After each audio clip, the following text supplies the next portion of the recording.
नमस्कार, आप देख रहे हैं आपका अपना चैनल भिवानी हलचल और खबरों के संग में मैं मनोज कुमार। आइए डालते नजर आज के समाचारों पर। जर्नलिस्ट क्लब भिवानी के तत्वावधान में कस्बा तोशाम की अदालत परिसर और छपारिया हनुमान मंदिर परिसर में पौधारोपण किया गया, जहां अदालत परिसर में पौधारोपण का शुभारंभ अतिरिक्त सिविल जज सीनियर डिवीजन न्यायाधीश श्री देवेंद्र योद्धा ने किया। वहीं दूसरे कार्यक्रम में तोशाम के सरपंच राजेश कुमार तंवर ने पाम का पेड़ लगाकर अभियान को आगे बढ़ाया। पौधारोपण के अवसर पर अदालत परिसर में आयोजित कार्यक्रम में एसडीजेएम श्री देवेंद्र योद्धा ने कहा कि पर्यावरण को और बेहतर ढंग से आने वाली पीढ़ी को प्रदान करना हमारी जिम्मेदारी है और इस जिम्मेदारी का निर्वहन अधिक से अधिक पौधे लगाकर बेहतर पर्यावरण के रूप में किया जा सकता है। एसडीजेएम ने कहा कि जर्नलिस्ट क्लब भिवानी द्वारा पर्यावरण संरक्षण के लिए किया जा रहा ये कार्य बेहद सराहनीय है। उन्होंने कहा कि केवल पौधा लगाना ही महज काफी नहीं है, पर्यावरण को बचाने के लिए पौधे की देखभाल करना भी उतना ही जरूरी है। उन्होंने कहा कि कोरोना काल में ऑक्सीजन की कमी को लेकर हाहाकार मचा हुआ था, इसलिए सभी को अधिक से अधिक ऑक्सीजन देने वाले पौधे रोपित करने चाहिए, जैसे पीपल, बरगद, नीम, तुलसी के पौधे रोपित करने चाहिए, जिनसे ऑक्सीजन अत्यधिक मात्रा में प्राप्त होगी, साथ ही पर्यावरण का संतुलन भी बना रहेगा। उन्होंने कहा कि पौधारोपण करने के साथ उसकी देखभाल की जिम्मेदारी भी उठानी होगी। इस अवसर पर जर्नलिस्ट क्लब भिवानी के प्रधान ईश्वर धामू व प्रधान महासचिव प्रदीप चौहान ने एसडीजेएम के द्वारा सहयोग करने पर आभार प्रकट किया। उन्होंने कहा कि जीवन में वृक्षारोपण अत्यंत जरूरी है, इससे आने वाली पीढ़ियां भी लाभान्वित होगी। उन्होंने कहा कि पर्यावरण को पेड़ पौधे शुद्ध रखते हैं, सभी को वृक्षारोपण करना चाहिए। श्री धामू ने कहा कि इस कार्य में प्रत्येक व्यक्ति को बढ़ चढ़कर भाग लेना चाहिए, जिससे हमारा जीवन और हमारी आने वाली पीढ़ियों का जीवन भी सुखदायी हो सके। उन्होंने कहा कि हर साल जितना हो सके पौधे अवश्य लगाएं और विकसित होकर उनके पेड़ बनने तक देखभाल व सुरक्षा का संकल्प निभाएं। इस अवसर पर सिविल जज जूनियर डिवीजन मिस संतोष, अखंड भारत माता मंदिर के चेयरमैन आचार्य माईजी महाराज, भाजपा के पूर्व जिला अध्यक्ष नंदराम धानिया, छपारिया हनुमान मंदिर के पुजारी पंडित रामकिशन, बार सचिव सुमन दैया, गौशाला प्रधान सतपाल दुहन, डॉक्टर विष्णुदत्त शास्त्री, सभ्य समाज के प्रधान धर्मेंद्र अंगीरा आदि उपस्थित रहे। कोर्ट कंपाउंड में आज पौधारोपण किया गया और हमारे यहाँ पर 50 पौधे लगाने का टारगेट है, उसको करेंगे। पौधे लगाना बहुत अच्छी बात है, लेकिन पौधे लगाने के साथ साथ मैं कहूँगा इनकी देखभाल करनी बहुत ज़रूरी है। ऐसा ना हो कि हम लगा के छोड़ देते हैं, उसके बाद उनकी केयर नहीं करते।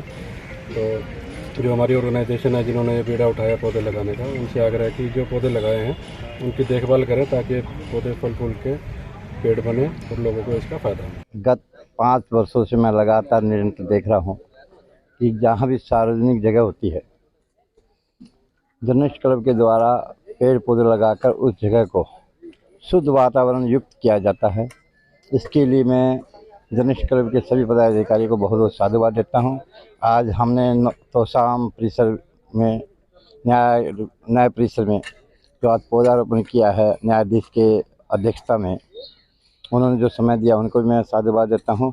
और पेड़ पौधा लगाना एक बहुत बड़ी महत्वपूर्ण चीज़ है, इसको लगाना चाहिए और इसकी देखभाल भी करना चाहिए। जर्नलिस्ट क्लब भिवानी की ओर से आज तोशाम में 2 स्थानों पर पौधारोपण किया है। मैं समझता हूँ किसी भी सामाजिक संस्था के लिए ये पहला मौका है कि एक ही जगह पर एक ही शहर में 2 प्रोग्राम पौधारोपण के किए। ये हमारे लिए, हमारे साथियों के लिए बड़े गर्व की बात है। मैं क्लब के अपने साथियों को शुभकामनाएं देता हूँ, बधाई देता हूँ कि उनकी वजह से ये सब कुछ संभव हो पाया। पौधारोपण के बारे में कि हम ये प्रयास कर रहे हैं पिछले 6 साल से, और इन 6 सालों में हमने करीब कोई 4000 पौधे लगाए हैं। और सबसे अच्छी बात यह कि हमारे जो है 98% पौधा जो है वो जिंदा है। ये नहीं कि हमने पौधे लगाए, फ़ोटो खिंचवाए और चले गए। हम पौधों की बाकायदा देख रेख भी करते हैं और जिम्मेदारी सौंपते हैं। वहाँ जहाँ हम पौधे लगाते हैं वहाँ जिम्मेदारी भी सौंपते हैं कि वो अपनी जिम्मेदारी पर पौधा लगाए। आज के पौधारोपण के लिए मैं विशेष रूप से यहाँ के सिविल जज सीनियर डिवीजन न्यायाधीश श्री देवेंद्र जी का आभार व्यक्त करना चाहूँगा कि उन्होंने इस अभियान का पहला पौधा लगाकर हमें उत्साहित किया। और पौधारोपण मैं कहता हूं कि भाई आज की बहुत ज़्यादा ज़रूरत है पौधारोपण के लिए। लोगों ने ऑक्सीजन की कमी कोरोना काल में झेलकर ये महसूस कर लिया होगा कि पौधों के बिना जीवन अधूरा है। और जिस हिसाब से कटाई हो रही है यहाँ पौधों की हमारे देश में, उस हिसाब से कम 10 करोड़ पौधे हमारे देश में लगने की ज़रूरत है। हमारा ये छोटा सा प्रयास है। मैं अपील करता हूँ जितनी सामाजिक संस्थाओं से कि वो अपने स्तर पर पौधारोपण करें।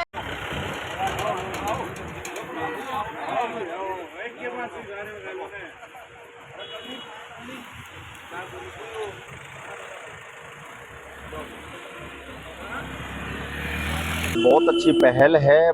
काफ़ी समय से हम देखते आ रहे हैं कि जर्नलिस्ट क्लब जो है सामाजिक कार्यों में बढ़ चढ़कर भाग लेता है, और जो यह पौधारोपण का कार्य जो बीड़ा उठाया है जर्नलिस्ट क्लब ने, यह काबिले तारीफ है। क्योंकि आज के युग में जो पर्यावरण बिगड़ता जा रहा है, हमारा काफ़ी जो है वायु प्रदूषण फैलता जा रहा है, इससे हमारा सभी का परम कर्तव्य बनता है कि हम कम से कम ज़्यादा नहीं तो एक व्यक्ति एक पौधा अवश्य लगाएं। लेकिन जो जर्नलिस्ट क्लब सैकड़ों की संख्या में पौधे लगा रहा है, तो यह काबिले तारीफ है। हम जर्नलिस्ट क्लब की काफ़ी जो है सराहना करते हैं।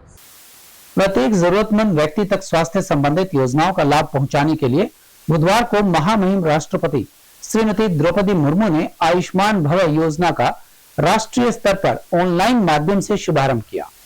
इस मौके का सीधा प्रसारण देखते हुए लघु सचिवालय के वीडियो कॉन्फ्रेंसिंग हॉल में भिवानी के विधायक घनश्याम सर्राफ ने इस योजना के बारे में विस्तृत जानकारी दी। आपको बता दें कि विधायक श्री सर्राफ बुधवार को लघु सचिवालय स्थित वीडियो कॉन्फ्रेंसिंग हॉल में अपना संदेश दे रहे थे। इस दौरान राष्ट्रपति द्रौपदी मुर्मू ने आयुष्मान भव योजना का राष्ट्रीय स्तर पर ऑनलाइन माध्यम से शुभारंभ किया। विधायक श्री सर्राफ ने कहा कि आयुष्मान भारत योजना के तहत पात्र लोगों के चिरायु कार्ड बनाए जा रहे हैं, जिससे वे 5 लाख रुपए तक का इलाज 1 साल में करवा सकते हैं। इससे गरीब लोगों के मन से बीमार होने की स्थिति में इलाज पर खर्च की चिंता समाप्त हो जाएगी। उन्होंने कहा कि आयुष्मान भारत योजना की तरह ही आयुष्मान भव योजना कारगर साबित होगी। इससे लोगों को स्वास्थ्य को सीधा लाभ होगा। विधायक श्री सर्राफ ने इस दौरान जिला में टीबी मरीजों को गोद लेकर मदद करने वालों को सम्मानित किया, जिससे Rajesh Kedia, Devraj Mehta, Ramchandra Singla, Sant Nirankari mission branch Bhiwani, Dayanand Sharma, doctor NK Garg और HPHS राजपाल शामिल थे। एडीसी श्रीमती अंजलि ने विधायक सर्राफ को भी निश्चय मित्र बनकर टीबी मरीजों की सहायता करने पर सम्मानित किया। विधायक ने कार्यक्रम में मौजूद लोगों को अंगदान करने की शपथ भी दिलाई। बैठक के दौरान सिविल अस्पताल में आयुष्मान भव योजना के नोडल अधिकारी डॉक्टर विश्वास ने जानकारी देते हुए बताया कि इस योजना के तहत 17 से 30 दिसंबर तक विशेष कार्यक्रम आयोजित किए जाएंगे। इसमें घर घर लोगों को स्वास्थ्य सेवाओं के बारे में जागरूक किया जाएगा। इस अभियान के तहत आयुष्मान आपके द्वार, आयुष्मान सभाएं, आयुष्मान मेले, आंगनवाड़ी एवं सरकारी स्कूल के सभी बच्चों को स्क्रीनिंग, आयुष्मान ग्राम पंचायत व सेवा पखवाड़ा, अन्य स्वास्थ्य सेवाओं के लाभ लेने बारे में लोगों को जागरूक किया जाएगा।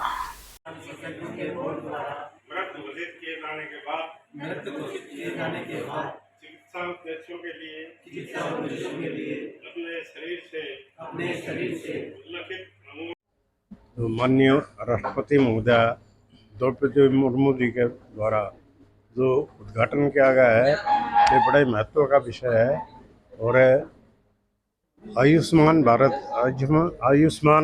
भारत के लिए जो भी सिस्टम बनता है, उसमें परिवार के हर एक सदस्य को लाभ होता है, और जो भी परिवार इसके दायरे में आते हैं उन सब का अपना एक अलग से महत्व बन जाता है कि चिकित्सा के क्षेत्र में उनको अपना कोई भी पैसा खर्च नहीं करना पड़ता, क्योंकि 5 लाख तक का बीमा इस कार्ड के अंदर है, जो प्रत्येक घर के व्यक्ति को, यदि 2 व्यक्ति बीमार हैं तो उनका भी 5-5 लाख का, और एक व्यक्ति है तो उसको भी 5 लाख तक का, ये निश्चित अवधि के लिए 1 साल के लिए एक परिवार का सहयोग राशि इस टाइप से दी जाती है, जिससे उसके परिवार पर कोई भी अतिरिक्त बोझ ना पड़े। और इसके लिए ये प्रयास है कि हम सब मिलकर इस काम को आगे करने की चेष्टा करें, क्योंकि हरियाणा सरकार ने भी आजकल एक चिरायु कार्ड के नाम से कार्ड ओपनिंग की है, जिसके 11 लाख सदस्य हमारे बन चुके हैं, और ये भी 5 लाख रुपए तक की घोषणा प्रत्येक गरीब परिवार के लिए उपलब्ध करवाई गई है। जो मतलब फैमिली में संख्या है 5, वो 2 आदमी इलाज ले लो, 3 ले लो, 4 ले लो, चाहे 500 ले लो, ये सब इलाज करने के लिए हमारी सरकार वचनबद्ध है। केंद्र की सरकार और हरियाणा प्रदेश की सरकार दोनों अपनी अपनी जगहों पर एक स्पष्ट मिशन लेके खड़े हैं कि जिस के प्रोग्राम का जो उद्घाटन है वो वर्चुअल इनॉग्रेशन किया गया है हमारी माननीय राष्ट्रपति मैडम के द्वारा। और आज के प्रोग्राम में हमारे मुख्य अतिथि श्री घनश्याम जी सराफ रहे हैं। उन्होंने अपना प्रीशियस टाइम दिया, उसके लिए हम तहे दिल से धन्यवाद करते हैं। आज का जो प्रोग्राम है आयुष्मान भवय, एक आयुष्मान भवय का पहले लिटिल मीनिंग हुआ करता कि लंबी आयु हो आपकी। ये कब होगी, कैसे होगी, ये इम्पोर्टेंट, ये हमारी सरकार बहुत संज्ञान ले रही है इसके बारे में। आयुष्मान भवय ये प्रोग्राम जब हमारा साक्षर होगा, जब हर व्यक्ति को हमारी स्वास्थ्य सेवाएं मिलेंगी, जब स्वास्थ्य सेवाएं मिलेंगी जभी तो लंबी आयु होगी हमारी। हमारी सरकार का मुख्य उद्देश्य यही है कि हर गरीब व्यक्ति को ये सारी सुविधाएं मिले।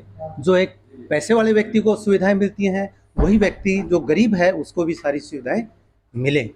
ये जभी पॉसिबल हो सकता है कि जबकि उनका एक तो आयुष्मान भारत कार्ड उनके पास हो। आयुष्मान भारत में अभी जो विधायक जी ने बताया है कि 5 लाख रुपए तक की आपको पता ही है जो राशि उनको मिलती है।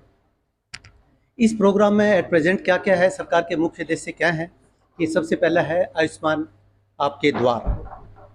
इसमें हम क्या करेंगे कि उनके जो आयुष्मान भारत के कार्ड जनरेशन किए जाएंगे। दूसरा है हमारा जो इसमें प्रोग्राम आया है आयुष्मान मेलाज में क्या है सरकार का कि हम जगह जगह कैंप्स लगाएंगे। हमारी CHC हैं, हेल्थ वेलनेस सेंटर्स हैं हमारे, वहाँ पे कैंप लगाए जाएंगे। वहाँ 4 वीक्स का प्रोग्राम है। फर्स्ट वीक में हम क्या करेंगे कि हमारी NCDs हैं, नॉन कम्युनिकेबल डिजीज़ हैं, उनके बारे में, जस्ट लाइक हाइपरटेंशन है, डायबिटीज़ है और हमारी कैंसर हैं, ये सारी नॉन कम्युनिकेबल डिजीज़ है, इनकी स्क्रीनिंग की जाएगी। सेकेंड वीक में हम क्या करेंगे, लेप्रोसी और ट्यूबरकुलोसिस का और दूसरी कम्युनिकेबल डिजीज़ हैं उनके बारे में स्क्रीनिंग करेंगे। आयुष्मान भव कैंपेन शुरू किया गया है हमारे माननीय राष्ट्रपति जी श्री द्रौपदी मुर्मू के द्वारा, और ये प्रोग्राम निक्षय 2.20 के अंदर है। इसमें पहले 9 सितंबर 2022 को निक्षय मित्र अभियान की शुरुआत की गई थी।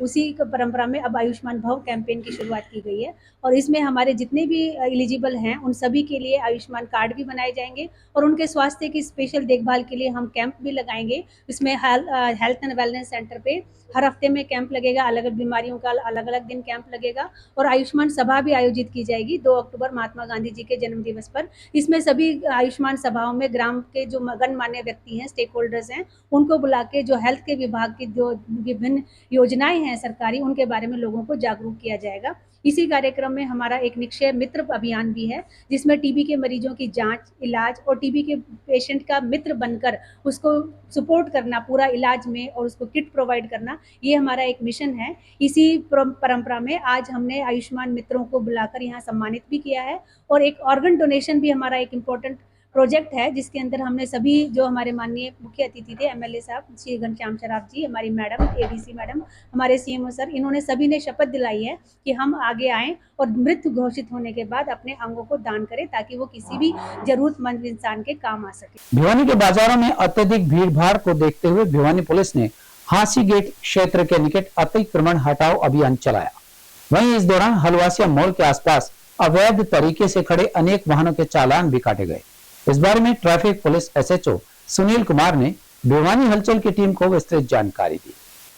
इस दौरान traffic police SHO Sunil Kumar ने बताया कि आज ट्रैफिक पुलिस ने पुलिस अधीक्षक के निर्देशानुसार हांसी गेट क्षेत्र में अतिक्रमण हटाओ अभियान चलाया है। इस दौरान उन्होंने हांसी गेट के निकट हलवासिया मॉल के पास विशेष अभियान चलाया है। इस दौरान उन्होंने बताया कि इस जगह पर आए दिन जाम की स्थिति उत्पन्न हो जाती है, उसी को लेकर आज यहां पर पुलिस ने स्पेशल मार्किंग की है और उन्होंने कहा कि पीली पट्टी से बाहर जो भी वाहन खड़ा किया जाएगा उसके चालान काटे जाएंगे। इस दौरान उन्होंने शहरवासियों से अपील की है कि शहरवासी हेलमेट और सीट बेल्ट का इस्तेमाल करें। वहीं उन्होंने कहा कि जो भी ट्रैफिक नियमों की अवहेलना करेगा उसके चालान काटे जाएंगे।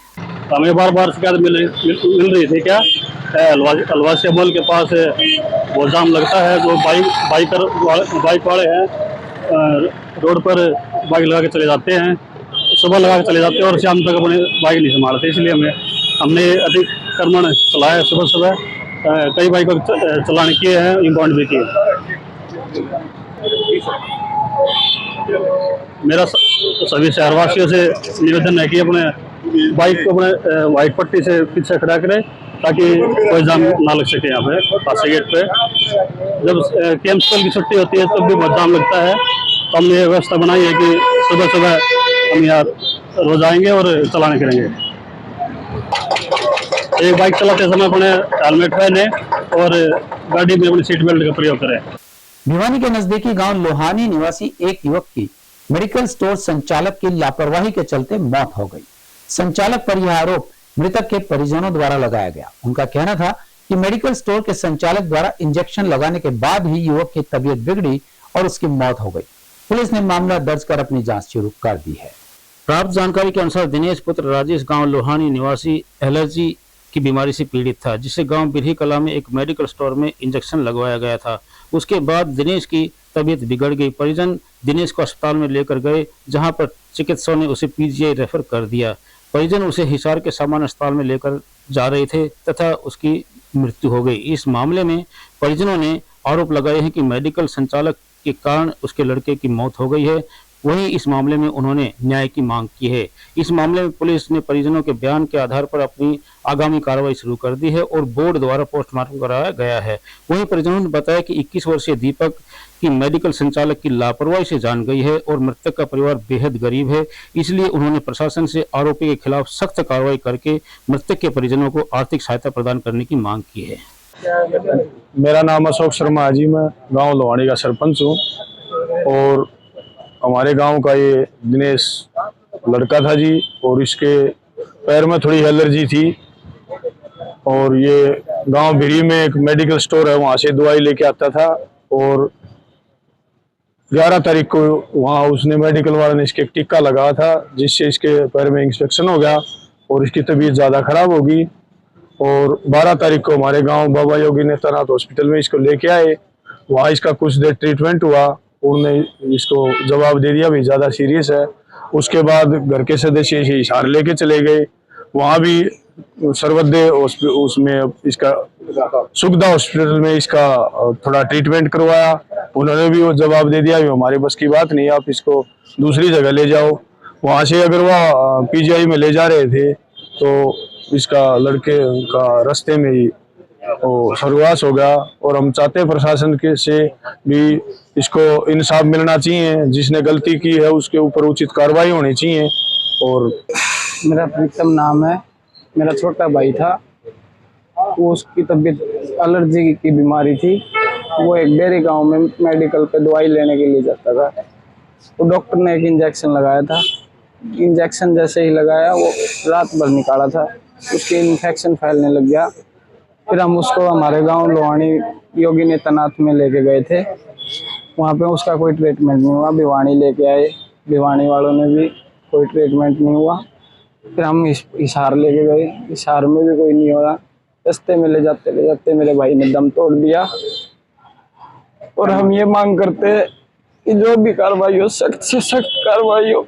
सुरेश कुमार सेन हूँ, सेन समाज से हूँ।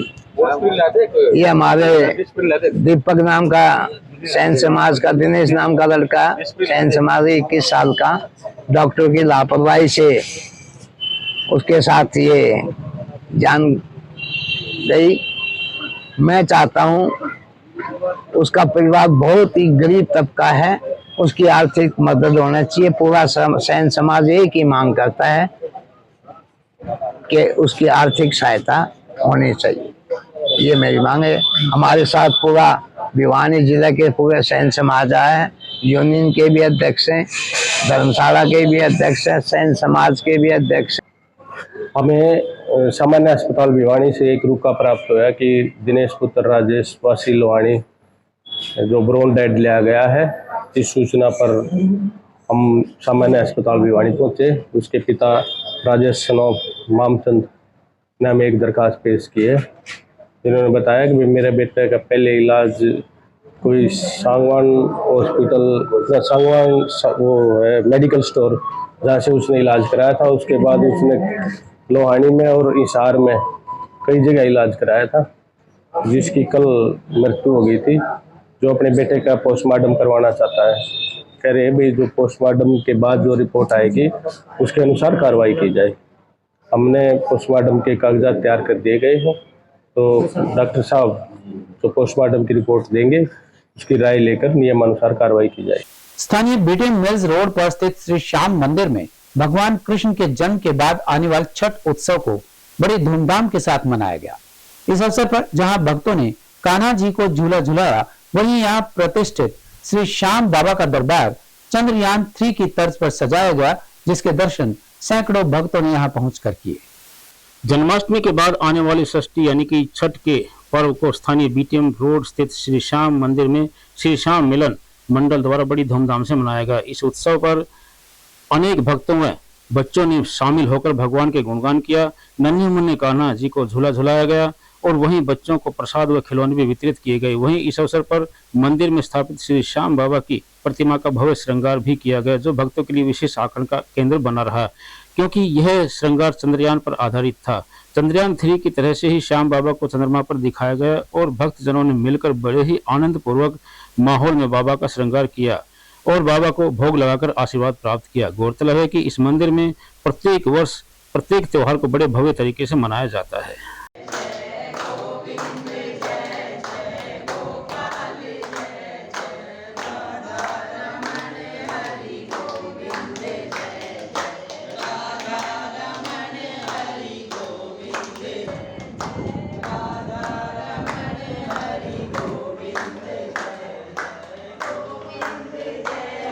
बाद में छठी का प्रोग्राम श्याम मंदिर के अंदर चिरंजीव कॉलोनी में बड़े ही धूमधाम के साथ मनाया गया। जिस तरीके से बच्चे के जन्मदिन पर उसे सजा धजा के तैयार किया जाता है, उसी प्रकार से आज लड्डू गोपाल जी को तैयार करके और मंदिर के अंदर सब भक्तों ने मिल करके उनकी छठी का प्रोग्राम।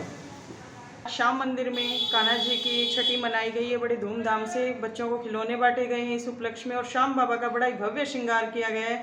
चंद्रायन की जो तर्ज पे है जो बाबा का श्रृंगार किया गया है, जिसे आप देख सकते हैं। बहुत ही प्यारा श्रृंगार और बहुत ही धूमधाम से बाबा की छठी मनाई गई है कान्हा जी। भिवानी में कृषि विज्ञान केंद्र के डॉक्टर मुरारी ने विशेष जानकारी देते हुए बताया कि कृषि मेला सितंबर के माह में हिसार में लगता था, अब वह अक्टूबर के प्रथम सप्ताह में हरियाणा कृषि विश्वविद्यालय हिसार में लगेगा। इस बारे में अभी तक कोई तिथि निर्धारित नहीं की गई है और जैसे ही कृषि विज्ञान मेले की तिथि निर्धारित होगी, किसान भाइयों को इसके बारे में सूचित कर दिया जाएगा।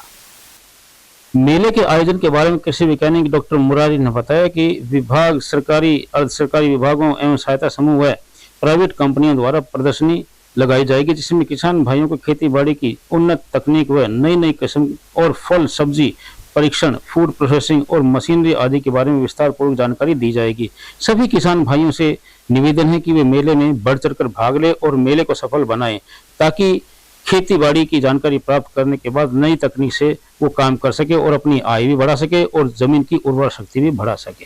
सभी किसान भाइयों को सूचित किया जाता है कि चौधरी चरण सिंह हरियाणा कृषि विश्वविद्यालय हर साल जो इस सितंबर के महीने में जो मेले का आयोजन किया जाता था, वो इस बार जो है अक्टूबर के प्रथम सप्ताह में आयोजित किया जाएगा। जिसकी दिनांक कब आयोजित होना है उसकी दिनांक जो है अभी कोई निर्धारित नहीं है, लेकिन संभावना ये है कि अक्टूबर के प्रथम सप्ताह में हो सकती है। तो किसान भाइयों को जैसे ही दिनांक का पता चलता है तो उनको जो है सूचित कर दिया जाएगा। उन सभी किसानों से जो किसान रास्ते में है या जो किसान जाने की सोच रहे हैं, उन सभी से यही निवेदन है कि आज कल परसों का कोई मेला नहीं है। जिस भी किसी ने जो है ये फेक न्यूज़ डाली है उस तरफ ध्यान ना दिया जाए। अभी जो है कि मेले की तारीख के बारे में विश्वविद्यालय में अभी प्रोग्राम बनाया जा रहा है, तो जैसे ही जिस दिनांक को विश्वविद्यालय से अनुमति मिलती है तो उस दिनांक का हम किसान भाइयों को जो है। स्थानीय लघु सचिवालय के सामने पिछले 37 दिनों से धरनारत आशा वर्कर्स ने अपनी मांगों को लेकर बुधवार को थाली बजाते हुए प्रदेश के कृषि मंत्री जेपी दलाल के निवास स्थान तक पहुंचकर प्रदर्शन किया और अपना रोष जताया। वहीं उन्होंने अपनी मांगे पूरी न होने पर सरकार को इसका परिणाम भुगतने की चेतावनी भी दी। आपको बता दें कि आशा वर्कर्स ने लघु सचिवालय के सामने इकट्ठा होकर कृषि मंत्री जेपी दलाल के निवास स्थान तक थाली बजाकर प्रदर्शन किया। इस दौरान आशा वर्कर्स ने कहा कि आज उनका धरना 37वें दिन में प्रवेश कर चुका है। उन्होंने कहा कि अगर सरकार ने उनकी मांगों की तरफ ध्यान नहीं दिया तो वो आने वाले समय में सरकार को इसका खामियाजा भुगतने पर मजबूर करेंगी। उन्होंने कहा कि आशा वर्कर की तरफ सरकार कोई ध्यान नहीं दे रही है। आशा वर्कर्स लगातार प्रदर्शन कर रही हैं। वहीं उन्होंने कहा कि उनकी मांग है कि केवल उनका वेतन 26,000 रुपए किया जाए ताकि उनके परिवार का भरण पोषण ठीक ढंग से हो सके। आज कार्यक्रम ये है कि सरकार ने हमारे साथ 2 बार वार्ता का मैसेज दे लिया और बुलाने से पहले ही 1 दिन पहले कह देते हैं कि हमारे पास टाइम नहीं है। आज आयुष्मान भारत का वो दे दिया कि आयुष्मान भारत में कोई काम है और स्वास्थ्य मंत्री ने वहां जाना है। इतना बड़ा भी काम नहीं होता कि हरियाणा की 20,000 आशा वर्कर रोड पे बैठी हैं। इससे ज्यादा और स्वास्थ्य मंत्री को क्या काम हो सकता है। आज 37वां दिन हो गया हमारी हड़ताल को।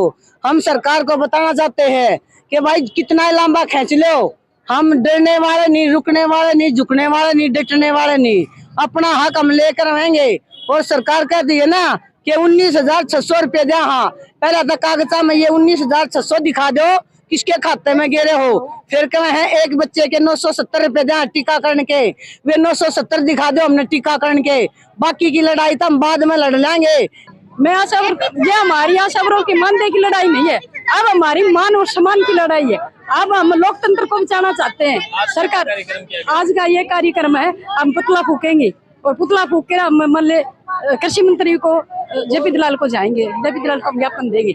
आज 13 तारीख को हमारा डेलीगेशन बुलाने के लिए कॉल आई थी, लेकिन कल ही हमारा ये वार्तालाप का कार्यक्रम रद्द कर दिया है। सरकार की ये बेहुदी हरकत को हम बहुत कड़े शब्दों में निंदा करते हैं। हमारे संग बस इतना। एक लिंक के लिए देखते रहेगा आपका अपना चैनल भिवानी हलचल।